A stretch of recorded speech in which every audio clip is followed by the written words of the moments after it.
Olá pessoal, vamos dar continuidade ao nosso conteúdo de geometria espacial. Hoje veremos a respeito de prismas. Primeiramente vamos à parte aqui intuitiva da formação de um prisma, tá? Em primeiro lugar, o prisma ilimitado. Então, consideremos inicialmente aqui uma região poligonal plana, ou seja, um polígono plano, né? Um polígono que está contido em um certo plano. Então, desenhei o nosso plano aqui. E esse polígono tem A1, A2, A3 até AN, ou seja, ele tem N vértices, tá?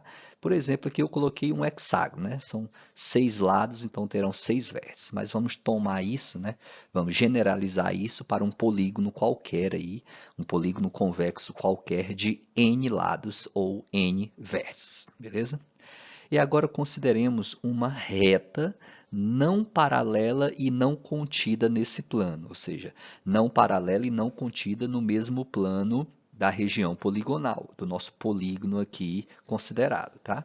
Isso significa que a nossa reta é secante ao plano, vai perfurar esse plano em algum ponto. Agora, consideremos, né, vamos tomar aqui infinitas retas que são paralelas a R, mas que passam pelos pontos dessa região poligonal, tá? Pela região poligonal, pelo nosso polígono aqui. Por exemplo, uma reta que vai passar aqui no vértice A1, seria esta reta, né? Então, a reta justamente paralela à reta R. E vamos tomando várias outras aqui. Tem uma outra reta passando por um ponto aqui do meu polígono, da nossa região poligonal, também paralela a R. Né? Vou tomar aqui, por exemplo, no vértice A2, uma terceira reta e vou tomando as infinitas retas que passam em todos os pontos da minha região poligonal. Não apenas nos vértices, tá? Mas em todos os pontos da nossa região poligonal, em todos os pontos do polígono, de forma que as retas sejam sempre paralelas à reta R. Então, construí aí algumas delas, tá? A gente afirma que a reunião dessas retas forma o que a gente chama de prisma ilimitado, né? Então, completando a nossa figura aqui, para dar uma ideia melhor do que é o nosso prisma ilimitado, né? Então, esse que está pintado de cinza aqui, tá? É apenas uma parte do nosso prisma, né? Pela própria definição, pela própria nomenclatura, é um prisma ilimitado. Então, ele estende-se infinitamente aqui para cima e infinitamente aqui para baixo, já que ele foi gerado por retas, e retas são ilimitadas, né? O comprimento delas é infinito, beleza? E essa parte aqui de cima, né, imagine que aqui é uma tampa, né, aqui seria uma seção do nosso prisma. Né? Imagine intersectar, cortar o nosso prisma por um certo plano aqui, e a interseção nessa altura vai ser esse polígono. Tá? Se esse plano for paralelo a esse plano aqui de baixo, vai ser o mesmo polígono que temos aqui embaixo. Né? Agora, se não for paralelo, vai ser um polígono diferente. Né? Ele pode ter a mesma quantidade de lados, né? Mesma quantidade de vértices, mas não vai ter as medidas congruentes, né? Os lados congruentes, as arestas congruentes, beleza? Mas de toda forma é chamada de seção do prisma ilimitado, tá? Ele não termina aqui, ele se estende infinitamente para cima e também infinitamente para baixo. Então, colocando isso de forma escrita, né, chama-se prisma ilimitado convexo ou prisma convexo indefinido a reunião das retas paralelas a R e que passam pelos pontos da região poligonal dada. Né? Nesse caso, foi esse hexágono que nós tomamos como um exemplo para a nossa generalização. Tá? Lembrando que essa reta R não faz parte do nosso polígono, tá? Ela só é uma reta de referência. Aqui nós tomamos infinitas retas paralelas a ela, passando por cada um dos pontos da nossa região poligonal. Vamos agora para a definição de prisma, tá? Ou seja, não é mais prisma ilimitado, é um prisma. Então, geralmente é um prisma limitado. Ele tem um comprimento, tem um tamanho, tem uma altura, digamos assim, tá? Então, o prisma convexo limitado ou prisma convexo definido ou prisma convexo é a reunião da parte do prisma convexo ilimitado compreendido entre os planos de duas seções paralelas e distintas com essas seções. né? Ou seja, ao invés de eu tomar essa figura aqui que é infinita, eu vou pegar apenas uma parte dela que está entre dois planos paralelos. Então imagine esse plano aqui que eu já desenhei e um outro plano aqui em cima que formou essa seção aqui em azul. Então, essa figura em cinza aqui vai ser o nosso prisma convexo limitado, beleza? Um outro desenho aqui para a gente observar isso, né? Ó, então, teríamos aqui um prisma infinito, mas aí ele está sendo limitado aqui pelo plano beta e pelo plano alfa, né? Então, tomando essa seção aqui no plano alfa e essa seção no plano beta, o nosso prisma é chamado de prisma convexo ou prisma convexo limitado ou prisma convexo definido, tá? Ou seja, você tem que considerar essa área lateral dele, que são paralelogramos, e mais essas tampas, né? Vamos dizer as tampas aqui, que são as bases inferior e superior. Aqui nós temos um outro exemplo, né? Nesse exemplo aqui eu peguei um hexágono, aqui nós já temos um pentágono, né? É um prisma ilimitado, se você considerar esse tracejado aqui, né? Se você considerar a extensão dele aqui para cima e para baixo. Agora, se você tomar só essa região entre esses dois planos paralelos, você vai ter essa figura. E esse vai ser o nosso prisma, ou prisma limitado, beleza? Os elementos de um prisma. Tem duas bases congruentes, né? Então, sempre que a gente forma essas bases aqui, elas são formadas por planos paralelos. Então, o mesmo polígono obtido aqui embaixo vai ser o polígono aqui de cima. Então, vão ser duas bases congruentes.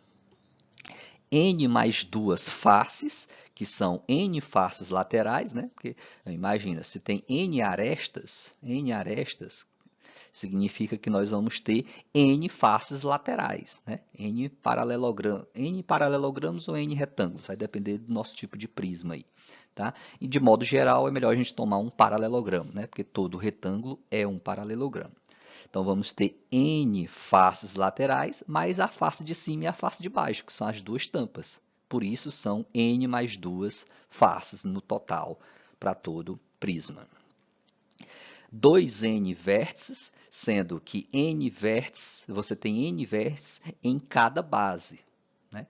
Então, considerando um prisma aqui, tomando os vértices dele, né? Nós contamos aqui, se tem N arestas lá na parte de baixo, então você vai ter N vértices. No entanto, lá em cima, na base de cima, né? Você também vai ter a mesma quantidade de vértices, beleza? Então, N embaixo mais N em cima, 2N no total, 2N vértices, são N vértices em cada base. E tem 2N triedros, né? Lembrando que os triedros são ângulos espaciais, né? São ângulos no espaço formado por três arestas, né? Então, a cada três arestas aqui, você vai ter um triedro. Então, na parte de cima aqui, ó, cada vértice é a junção de três arestas, então você vai ter N triedros, e lá na parte de baixo, cada vértice também é a junção de três arestas, então você tem mais N triedros lá.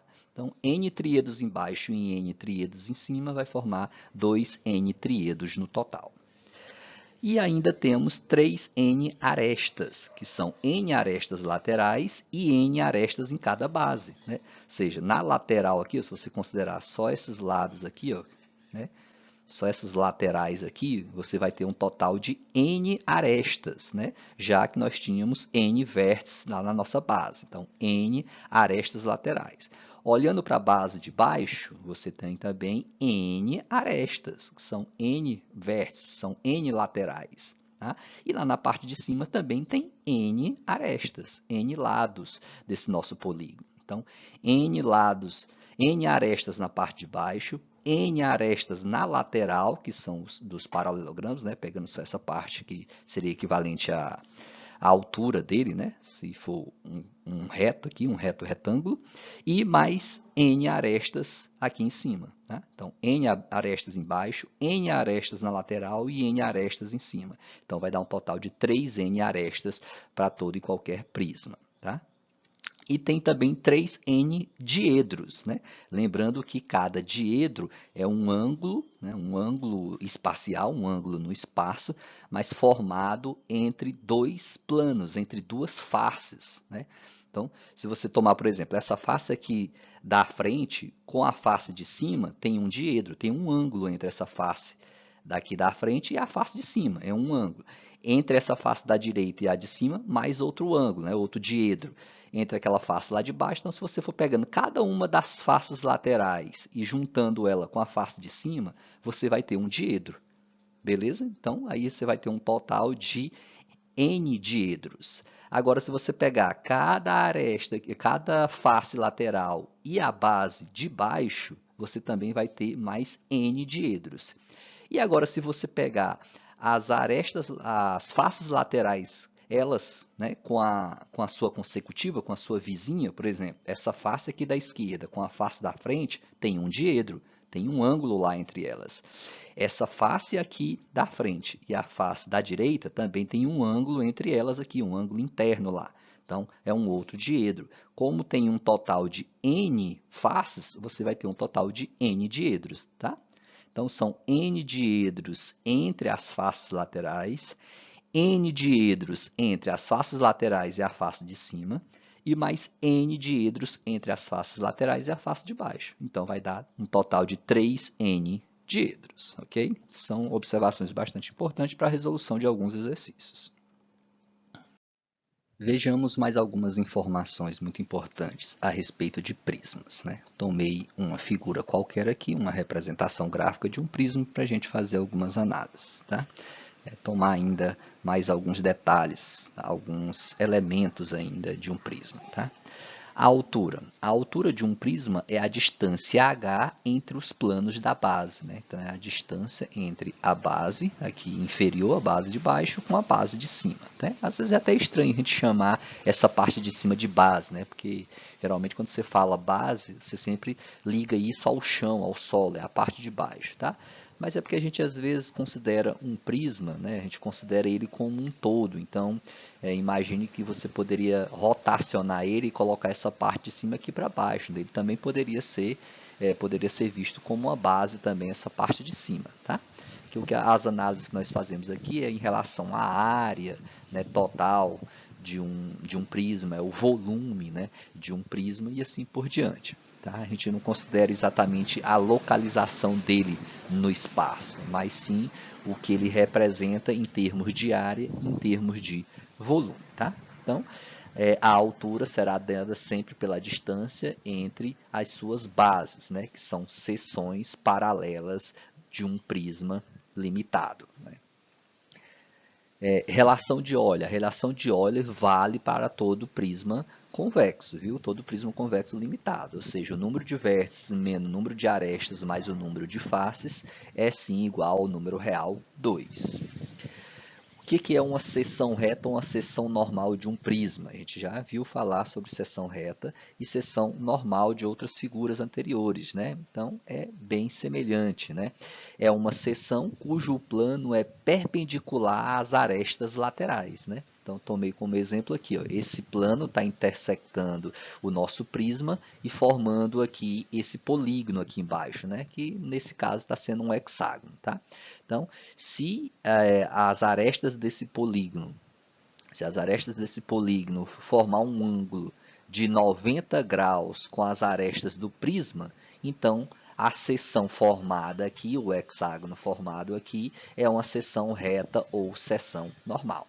Beleza? Então, novamente, seção reta ou seção normal é uma seção do nosso prisma cujo plano é perpendicular às arestas laterais. Esse plano aqui é perpendicular às arestas laterais. Então, se o plano é perpendicular, então essas arestas aqui do nosso polígono formado, né, que é a interseção, também vai formar um ângulo de 90 graus com a aresta lateral do prisma.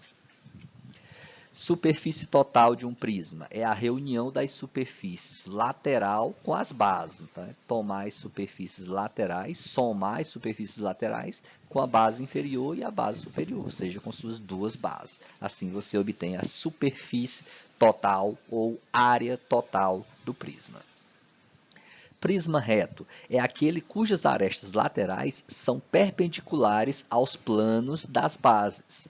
Num prisma reto, as faces laterais são sempre retângulos, né? Nesse caso aqui, ó, como o nosso prisma aqui tem uma inclinação em relação às faces, né, às bases, então aqui ele não seria um prisma reto, né? Então as suas laterais aqui é um paralelogramo. Tá? Agora, se fosse um prisma reto, esse paralelogramo aqui seria exatamente um retângulo. Ele estaria em pé aqui, né? Na vertical, exatamente. Prisma oblíquo é aquele cujas arestas são oblíquas aos planos da base, que seria esse caso aqui, né? Esse caso aqui, vejam que o nosso prisma tem uma inclinação aqui para a direita, né? Ele está um pouco torto para a direita. Então, ele é chamado de prisma oblíquo, justamente porque as arestas do nosso prisma são oblíquas aos planos da base. Base inferior e a base superior, tanto faz. Prisma regular é um prisma reto, então é um caso particular de prisma reto, tá? Prisma regular é um prisma reto cujas bases são polígonos regulares, né? Ou seja, polígonos que têm os lados com a mesma medida, assim como seus ângulos internos, né? Consequentemente, os ângulos internos também vão ser. Então, se a base do polígono for um hexágono, então lá vai ser um hexágono regular para que ele seja um prisma regular. Né? E, além do mais, as arestas laterais têm que ser perpendiculares aos planos da base, ou seja, ele também tem que ser um prisma reto, para esse caso aqui que eu estou citando, beleza? Aí coloquei aqui 3 figuras, né? Uma do prisma reto, ó, então a aresta lateral forma ângulo de 90 graus lá com o plano da base, consequentemente vai formar ângulo de 90 graus com as arestas da base.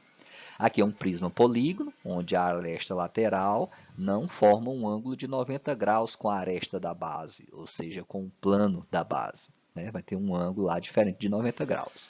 E aqui é um prisma regular, que além de formar um ângulo de 90 graus, né? Além da aresta lateral formar um ângulo de 90 graus com as arestas da base, o polígono lá da base é um polígono regular. Nesse caso aqui, um hexágono regular, né? Ou seja, cada arestazinha aqui de baixo tem a mesma medida. Consequentemente, cada ângulo interno, né? Cada ângulo entre essas arestas da base também vai ter a mesma medida, beleza? A natureza de um prisma, ou seja, como que a gente vai dar nomes a um prisma, né?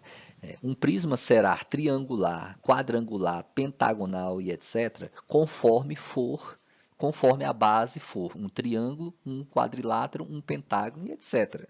Ou seja, se a base de um prisma é um pentágono, então ele é chamado de prisma pentagonal.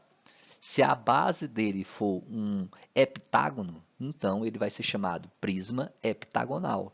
Se a base dele for um hexágono, então ele vai ser chamado prisma hexagonal. E assim por diante, beleza? Ou seja, a natureza do prisma é dada justamente analisando as suas bases, né? Que sempre serão congruentes. Paralelepípedo. Paralelepípedo é, na verdade, um caso particular de prisma. Né? Um paralelepípedo é um prisma cujas bases são paralelogramos. Né? A superfície total de um paralelepípedo é a reunião de 6 paralelogramos. Ó, um exemplo aqui, né? Nós temos um paralelepípedo oblíquo, né? Ele é chamado de paralelepípedo porque satisfaz essa condição. Né? Ele é um prisma cujas bases são paralelogramos. Lá embaixo tem um paralelogramo, aqui em cima também tem um paralelogramo. Beleza? Ou seja, 4 lados. Né? Todo paralelogramo tem 4 lados, onde os lados opostos são iguais. Essa aresta aqui da frente é igual à aresta lá de trás. E a aresta aqui da esquerda é igual à aresta da direita. E essa face aqui de cima é congruente à face de baixo, e isso ocorre para todo e qualquer prisma. Tá? Ele é oblíquo, né? Porque a aresta lateral aqui não forma ângulo de 90 graus com as arestas da base, ou com o plano da base. Aqui é um paralelepípedo reto, por quê? Porque a aresta lateral forma ângulo de 90 graus com a aresta da base, né? E a parte de baixo é um paralelogramo, né? Por isso que é um paralelepípedo e reto devido aos ângulos de 90 graus. Esse aqui continua sendo um paralelepípedo, mas no caso aqui ele é um paralelepípedo reto-retângulo. Por que um paralelepípedo reto-retângulo? As arestas laterais formam ângulos de 90 graus com a aresta da base, e lá embaixo, ó, lá na parte de baixo, nós temos exatamente retângulos. A base, né, as bases, se a de baixo é de uma forma, a de cima tem que ser idêntica a ela, né, para ser um prisma. Então, a base de baixo é justamente um retângulo, né? Ou seja, o ângulo entre as arestas das bases também é de 90 graus. Ó, o ângulo entre a aresta lateral e a aresta da base é 90 graus. E o ângulo entre uma aresta lateral e outra aresta lateral, aresta da base, desculpa, o ângulo entre uma aresta da base e a outra aresta da base também é de 90 graus. Ou seja, a parte de baixo lá, a base é um retângulo. Beleza? Por isso chamado de paralelepípedo reto-retângulo. Continuando, temos também o cubo, que é um paralelepípedo retângulo cujas arestas são congruentes, né? Cujas arestas têm a mesma medida. Temos também o romboedro, que é um paralelepípedo que possui as 12 arestas congruentes entre si, ou seja, as arestas laterais, as arestas da base de cima e as arestas da base de baixo têm a mesma medida. Assim, a superfície total de um romboedro é a reunião de 6 losangos. Coloquei algumas figuras aqui para estar representando essas definições, né? Então, nós temos aqui o romboedro, né? A face de cima e as faces laterais são losangos. Tá? Temos o romboedro reto, onde a face, né, as bases, que é a parte de cima e a parte de baixo é um losango, mas as faces laterais são exatamente quadrados. Né? É um quadrado aqui, ó, cada face lateral. E temos também o romboedro reto-retângulo. Esse romboedro reto-retângulo é o mesmo cubo. Tá? Por quê? Porque tanto as faces laterais quanto as bases, né, que é a face de cima e a face de baixo, são quadrados. Então, vem aqui o nosso conhecido cubo, né, recai na mesma definição de cubo, beleza? Diagonal do paralelepípedo retângulo. Vamos chegar numa fórmula que demonstre, né, que mostre como chegar no cálculo da diagonal de um paralelepípedo retângulo. Então, consideremos um paralelepípedo retângulo de dimensões ABC. Temos aqui o nosso paralelepípedo retângulo, onde essa medida aqui, ó, da aresta da frente vale A, então significa que a aresta lá de baixo também vale A, assim como essa aresta aqui de cima e frente, e essa aqui de cima e lá atrás. Tá? A aresta lateral aqui vale B, então aqui em cima também vale B, né? A linha D' também é B, e AD também vale o nosso Bzinho. E essa aresta lateral, né? Aqui nós temos a aresta da frente, essa aresta aqui, ó, da parte de baixo, né? Que tanto A quanto B forma a base lá, né? A, B é justamente uma base do nosso paralelepípedo. Já a C aqui está definindo a altura dele, já que ele é um paralelepípedo retângulo, beleza? Então, C mede cada uma dessas arestas laterais. É C, C', B, B', A, A', D, D', todos medem C. Né? E o que é dito diagonal de um paralelepípedo retângulo? Por definição, o que é a diagonal de um paralelepípedo retângulo? É justamente essa medida aqui chamada de Dzinho, tá? Ou seja, esse segmento que vai de B até D'. Tá? Temos outros também que vai ter a mesma medida, por isso também são chamados de diagonal do paralelepípedo. Se eu pegasse aqui a parte de baixo, que é D, até B', também seria uma medida congruente a essa Dzinho, também seria uma diagonal. Tá? É sempre tomar um vértice ao seu vértice oposto, passando internamente pelo paralelepípedo, beleza? Ou seja, se você toma aqui de A até B', isso aqui é uma diagonal da face. Ó. De A até B' é uma diagonal da face do paralelepípedo, não passa por dentro dele. Agora, se você pega de A até C', isso vai ser uma diagonal do nosso paralelepípedo. Por quê? Porque ele seria um segmento de reta que vai da parte de baixo até a parte de cima, né? Parte oposta e passando por dentro, né? Cortando internamente o nosso paralelepípedo. Tá? Então, com isso, nós teríamos aqui, ó, uma diagonal aqui de B a D', outra diagonal de D a B', outra diagonal de A a C' e outra diagonal de C a A'. Né? Nós teríamos um total aí de 4 diagonais. Todo paralelepípedo retângulo admite 4 diagonais. Tá? Não estou falando das diagonais das faces, mas da diagonal do paralelepípedo propriamente dito. e vamos descobrir aqui uma fórmula para chegar na medida desse valorzinho aqui, dessa letrazinha D. Né? Para isso, vamos destacar alguns triângulos, lembrando que o nosso paralelepípedo é... Vamos lá, observando esse triângulo aqui, ó, BDT', o que nós já conhecemos aqui de medidas, né? Inicialmente, nós temos como medidas conhecidas apenas A, B e C, né? Essas arestas aqui das bases, né? De uma das bases, A e B, e as arestas laterais aqui, que é C. Então, nesse caso, eu sei a medida de D até D', que vale C. Quero descobrir a medida desse Dzinho, que é de B até D', mas eu ainda não sei a medida de B até D, né? Então, vamos tomar esse triângulozinho aqui, ó, o ABD, para encontrar primeiro essa medida aqui, que vai de B a D, beleza? Vamos lá, do triângulo ABD,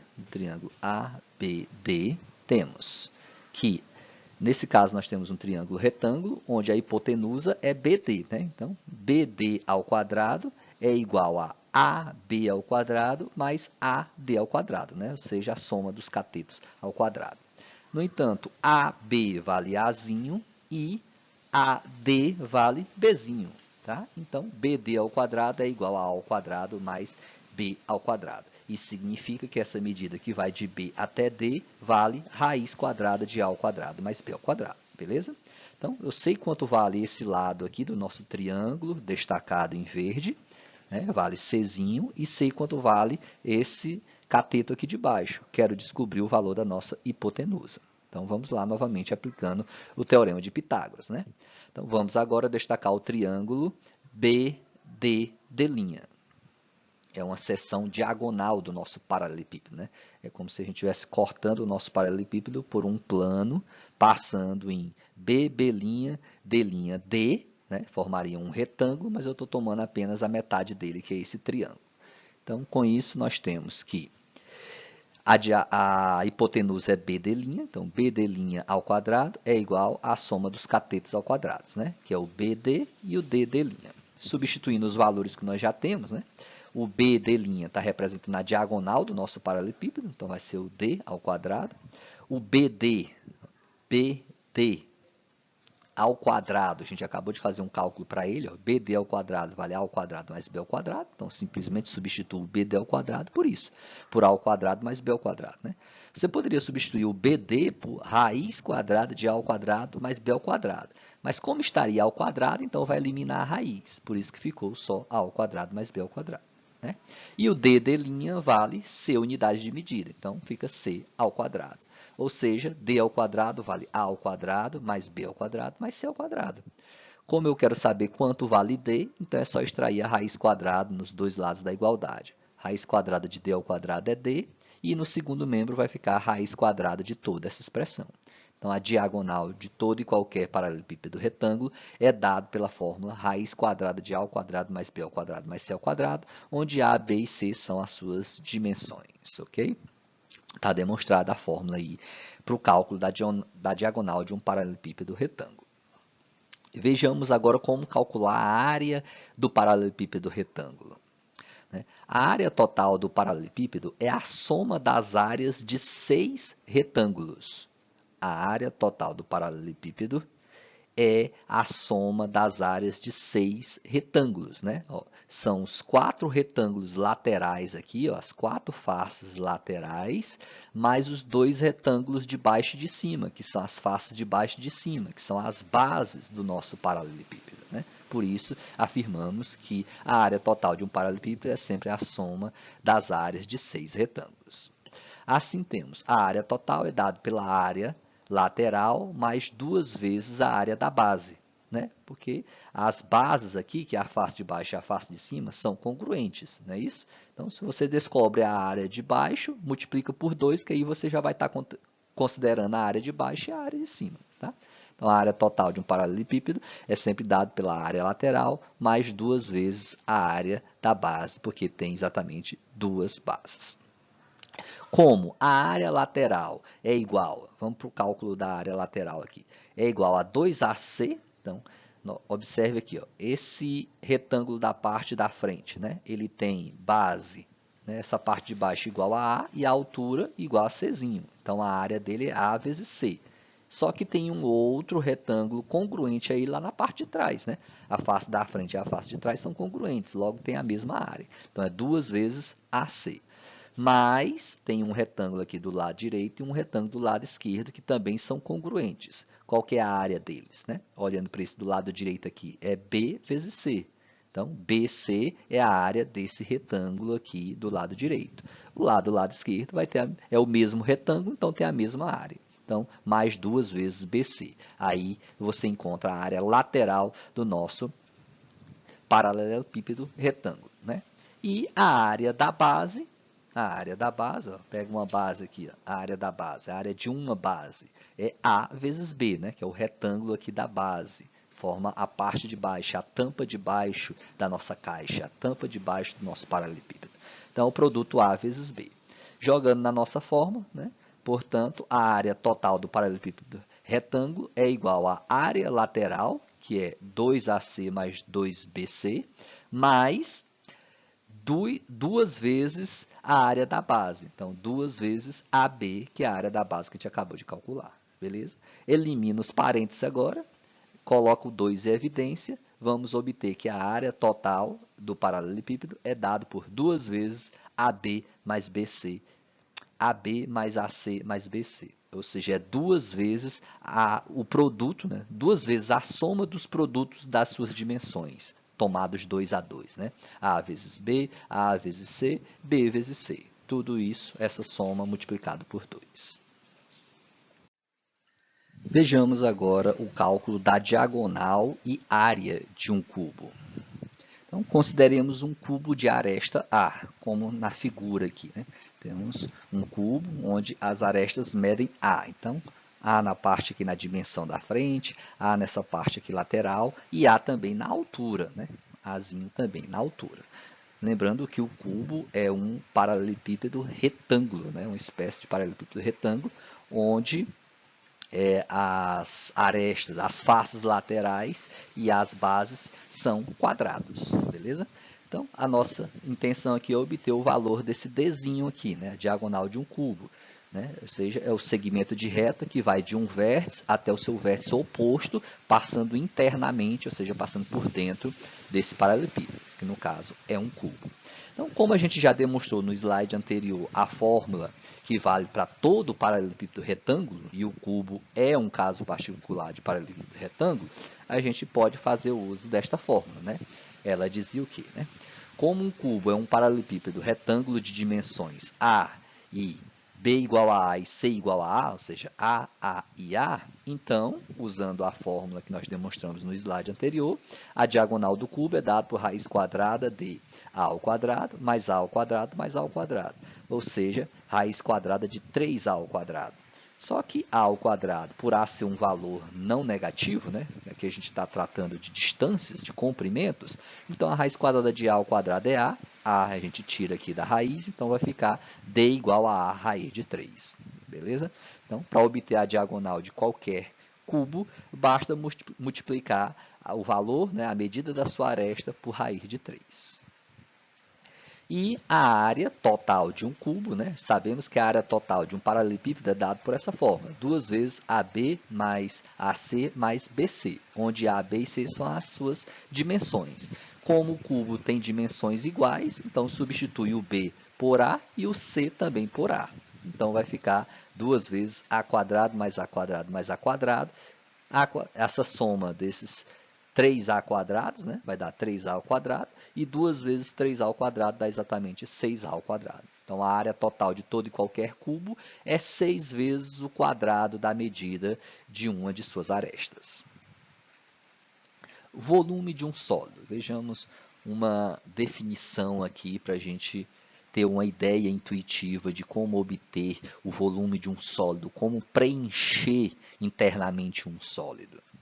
Então, volume de um sólido ou medida do sólido é um número real positivo associado ao sólido, de forma que sólidos congruentes têm volumes iguais, e se um sólido S é a reunião de dois sólidos S1 e S2 que não têm pontos interiores comuns, então o volume de S é exatamente a soma dos volumes de S1 com S2.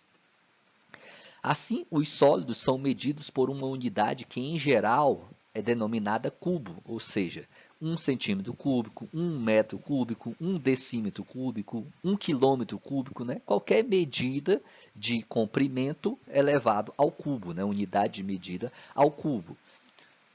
Por isso vem a ideia dessa nomenclatura da unidade ser cubo, né? Ou seja, em termos gráficos, nós teríamos o seguinte, né? Tomemos aqui um paralelepípedo qualquer, né? Eu acabei tomando um retângulo, um paralelepípedo retângulo, tá? Paralelepípedo reto.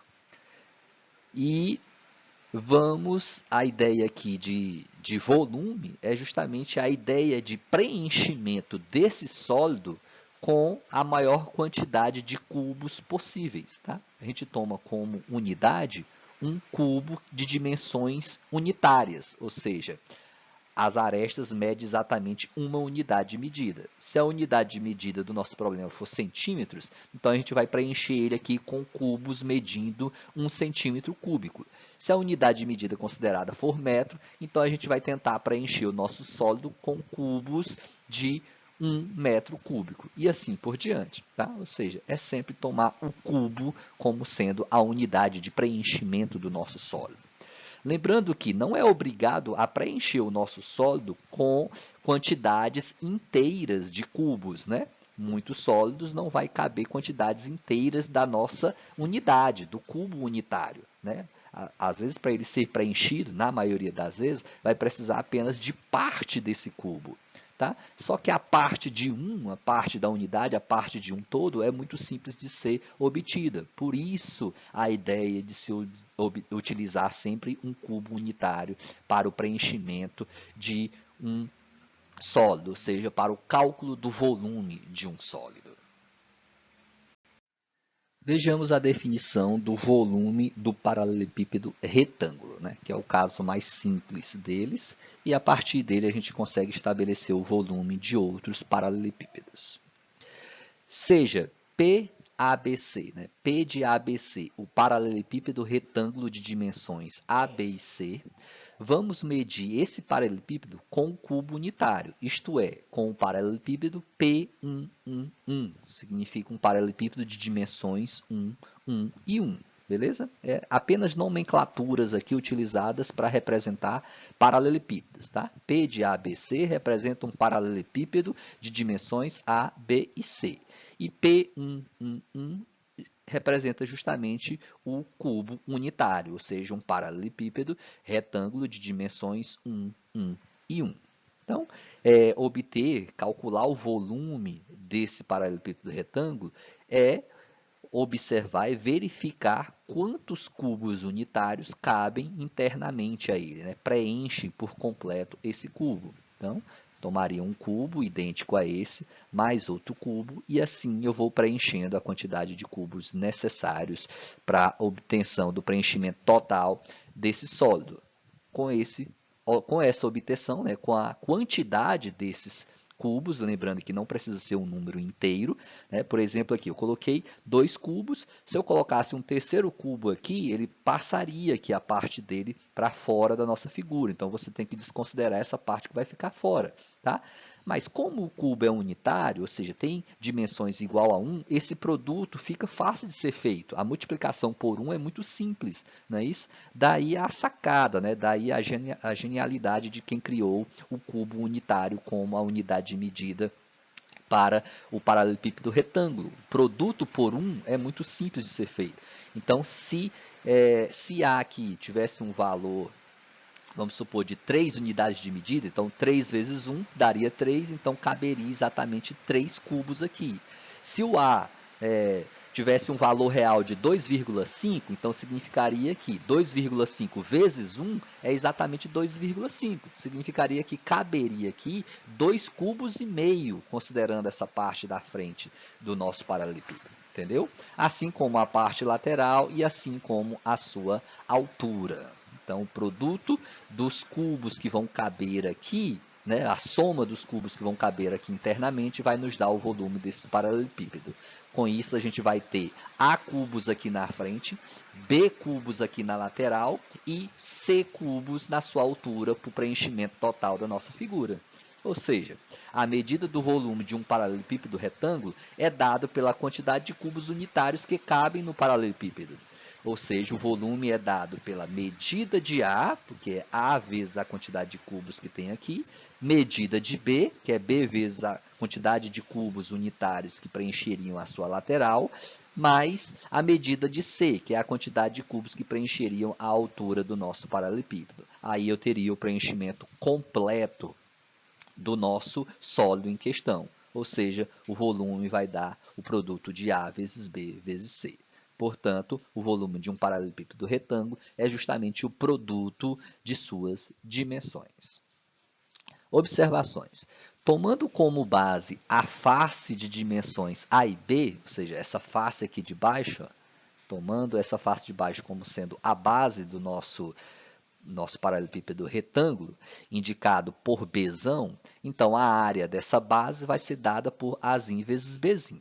E a altura C, se a gente considerar ela por sendo H, né? H lembra muito a questão de altura em simbologias matemáticas, podemos escrever a seguinte forma. O volume de um paralelepípedo retângulo é dado pelo produto da área da base vezes a altura. Né? Porque A vezes B dá justamente a área da base. E C é a altura. Então, A vezes B é a base, C é a altura. Então, a área da base vezes a altura é o volume de um paralelepípedo. Então, essas duas fórmulas são equivalentes, quaisquer umas podem ser utilizadas para a obtenção do volume de um paralelepípedo retângulo. Segunda observação, o volume do cubo, né? O volume do cubo também pode ser obtido da seguinte forma. Né? Já que a gente sabe o volume do paralelepípedo, como que nós poderíamos obter o volume de um cubo? Né? Sabemos que o volume do cubo é o produto das suas dimensões. Né? Do paralelepípedo é o produto de suas dimensões. No entanto, o cubo tem dimensões iguais. Então, A vezes A, que dá A ao cubo. O volume de todo e qualquer cubo é a medida da sua aresta elevado ao cubo. Um exemplo, calcule a diagonal, a área total e o volume de um paralelepípedo retângulo, sabendo que suas dimensões são 5, 7 e 9, ou seja, é exatamente o uso direto das fórmulas que a gente demonstrou. Solução. Considere A igual a 5, B igual a 7 e C igual a 9. A diagonal é dada por raiz quadrada da soma dos quadrados dessas dimensões. Então, substituindo o A por 5 centímetros, o B por 7 centímetros e o 9 e o C por 9 centímetros. Tá? Aqui eu tô utilizando as unidades de medida, que é para demonstrar por que a unidade de medida lá está sempre elevada. Por que a unidade de medida lá da diagonal é sempre a unidade de medida elevada à potência 1. Tá? Vamos ver aqui o porquê disso. Vamos lá, então, D é igual a 5 ao quadrado vai dar 25, né? Cm ao quadrado, Cm elevado ao quadrado fica Cm ao quadrado, centímetro ao quadrado, mais 7 vezes 7 dá 49, centímetro ao quadrado, 9 vezes 9 dá 81, centímetro quadrado. Somando esses termos, nós vamos ter 155 centímetros quadrados. Como centímetros está ao quadrado, eu posso extrair a raiz quadrada dele, então vai ficar apenas centímetros. Por isso que a medida da diagonal é raiz quadrada de 155 cm, ou seja, a unidade de medida cm, que é centímetros, tem potência 1, né? Ela é apenas do primeiro grau. Isso acontece com toda diagonal, porque uma diagonal é o quê? É um segmento de reta, né? É uma unidade unidimensional, não é isso? Ela tem comprimento. Comprimento é dado centímetro, metro, decímetro, quilômetro e assim por diante, onde a potência aqui é sempre 1. Diferentemente de área, né? A área, essa unidade de medida tem que estar ao quadrado. Volume, essa unidade de medida tem que estar ao cubo. Então, eu vou estar demonstrando isso em alguns cálculos, beleza? Então, está aí o diâmetro desse paralelepípedo retângulo. Vamos agora obter a sua área total. Então, a área total é dada por 2 vezes a soma dos produtos de suas dimensões tomados 2 a 2, né? Ou seja, A vezes B, A vezes C e B vezes C. Então, só substituindo os valores, ó. A é 5 e B é 7 e o C é 9. Substituo, faço os produtos, 35, 45, 63, faço a soma, dá 143, que dá 2 vezes 143, ou seja, a área vai dar 286 centímetros quadrados, tá? Aqui, ó, por que a ideia é centímetros quadrados? Vem desse produto inicial aqui, ó. Aqui eu não repeti a unidade de medida, mas vocês podem fazer isso para observar como que o centímetro vai estar elevado ao quadrado. Que A vale 5 centímetros, então ficaria 5 cm. B vale 7 centímetros, então ficaria 7 cm. Então, é 5 cm vezes 7 cm. 5 vezes 7 dá 35, cm vezes cm daria cm ao quadrado. Então, seria 35 centímetros quadrados, 45 centímetros quadrados, 63 centímetros quadrados. E a soma deles daria 143 centímetros quadrados, vezes 2, 286 centímetros quadrados. Daí a gente demonstra por que a unidade está sempre ao quadrado no cálculo de área. E já para o volume desse paralelepípedo, nós temos, de acordo com a fórmula demonstrada aqui, que o volume é dado pelo produto das dimensões desse paralelepípedo, onde A vale 5 centímetros, B vale 7 e C vale 9. Então, aqui eu já considerei as unidades de medida, tá? Só para fazer a demonstração do cubo lá. Então, ficaria 5 vezes 7 vezes 9, que dá 315. Centímetro vezes centímetro, né? Ou seja, cm vezes cm dá cm ao quadrado. Vezes cm novamente dá cm ao cubo. Tá? Não é obrigado vocês fazerem isso aqui no cálculo lá, na resolução dos exercícios, não. Só lembrem que o volume sempre tem que colocar a unidade de medida em questão ao cubo. A área tem que colocar a unidade de medida ao quadrado. E quando se tratar de um segmento de reta, que é o caso de uma diagonal, ou de uma altura, ou de uma aresta, você coloca apenas a unidade de medida, onde a potência é simplesmente 1. Beleza? Aqui eu só coloquei essas unidades de medida só para mostrar o porquê dessas potências 1, 2 e 3.